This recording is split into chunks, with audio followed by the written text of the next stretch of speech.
Science ఎలా పుట్టిందో చెప్తాను మీకు నేను. ఆధునిక ప్రపంచంలో మనకి ఈ మోడర్న్ సైన్స్ అనేది, ఈరోజు మీ పిల్లలు మీరంతా 10th క్లాస్ లోపు చదువుకున్నవి, కాలేజీలో చదువుకుంటున్న, యూనివర్సిటీలో చదువుకుంటున్న సైన్స్ బైబిల్ చదవడం వల్ల పుట్టింది. మీరు చాలా ఆశ్చర్యపోతారు నిజంగా. ఆధునిక విజ్ఞాన శాస్త్రానికి పునాది వేసిన వాడు, పితామహుడు sir Francis bacon. Sir Francis bacon దాదాపు 15-16వ శతాబ్దానికి సంబంధించిన వాడు. అప్పటిదాకా అరిస్టాటిల్ లేకపోతే సోక్రటీస్ ఇచ్చిన జ్ఞానంతో ఏదో కొద్దో గొప్ప సైంటిఫిక్ ఆలోచిస్తూ ఉన్నారు. కానీ ఫ్రాన్సిస్ బేకన్ మొట్టమొదటిసారి వచ్చి సైన్స్ ఇలా ఉండాలని నేర్పించాడు, మెథడాలజీ నేర్పించాడు, పద్ధతి నేర్పించాడు. అప్పుడు పురుడు పోసుకుంది ఆధునిక విజ్ఞాన శాస్త్రం. జన విజ్ఞాన వేదికలకు తెలియదు ఈ విషయం, చాలా మంది దైవజనులకు కూడా తెలియదు ఈ విషయం. ఫ్రాన్సిస్ బేకన్ అడిగారు, నీకు ఎలా వచ్చింది ఈ ఆలోచన? సైన్స్ ని ఈ దృష్టితో చూడాలి, ఈ పద్ధతిలో చెయ్యాలని నీకు ఎలా వచ్చింది?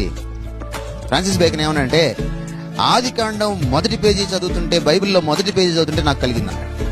ఫ్రాన్సిస్ బేకన్ అడిగారు, అదేలాగా బైబిల్ నీకు ఎలాగ తెలియజేయింది? ఎందుకంటే ఆదికాండం 1వ అధ్యాయంలో ఏముందంటే, మీరు ఈ ప్రపంచాన్ని ఏలమని ఉంది,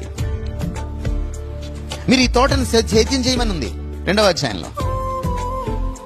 మరి ప్రపంచాన్ని ఏలాలంటే అది కూడా అంతరిక్షాన్ని, గగనతలాన్ని, భూతలాన్ని, సముద్ర తలాన్ని నేను ఏలాలంటే, ముందు ఏలాలంటే ఏముండాలంటే జ్ఞానం ఉండాలి.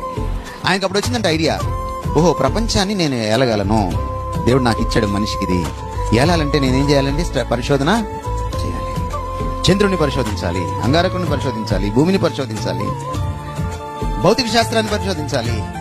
అర్థమైందండి మీకు నేనేం చెప్తున్నాను? గెలీలియోని తీసుకెళ్లి జైల్లో పెట్టారు కొంతమంది ఫాదర్లకి నచ్చక.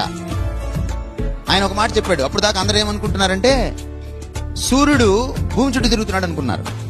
కాదయ్యా, సూర్యుడు చుట్టూ భూమి తిరుగుతున్నాడని చెప్పాడు ఆయన. చర్చ అంతా ఆయనకు వ్యతిరేకించలా. కొంతమంది పడక రాజకీయంతో తీసుకెళ్లి ఆయన్ని జైల్లో పెట్టారు. మనకి నాస్తికులు అప్పుడప్పుడు చెప్తూ ఉంటారు దాని గురించి. కానీ ఆయనకు సపోర్ట్ ఇచ్చిన చాలా మంది పాస్టర్లు, గురువులు ఉన్నారు. ఆయన జైల్లో కూర్చొని ఏం చేశాడంటే బైబిల్ చదువుకోవడం మొదలెట్టాడు. గెలీలియోని అడిగారు, మీరు ఇలా ఎలా మీకు ఐడియా వచ్చింది? ఎవరికి రాని ఐడియా మీకు ఎలా వచ్చిందంటే, నేను రోమపత్రిక 1వ అధ్యాయం చదువుతుంటే సృష్టిని స్టడీ చేయమని చెప్తున్నాడు దేవుడు. సృష్టిలోని వస్తువులను ఆలోచించడం వలన దేవుని నిత్య లక్షణాలు బయటపడతాయి అని రాయబడింది. సో నేను దేవుణ్ణి అర్థం చేసుకోవాలంటే, ఆరాధించాలంటే నేను సృష్టిని స్టడీ చేయాలి.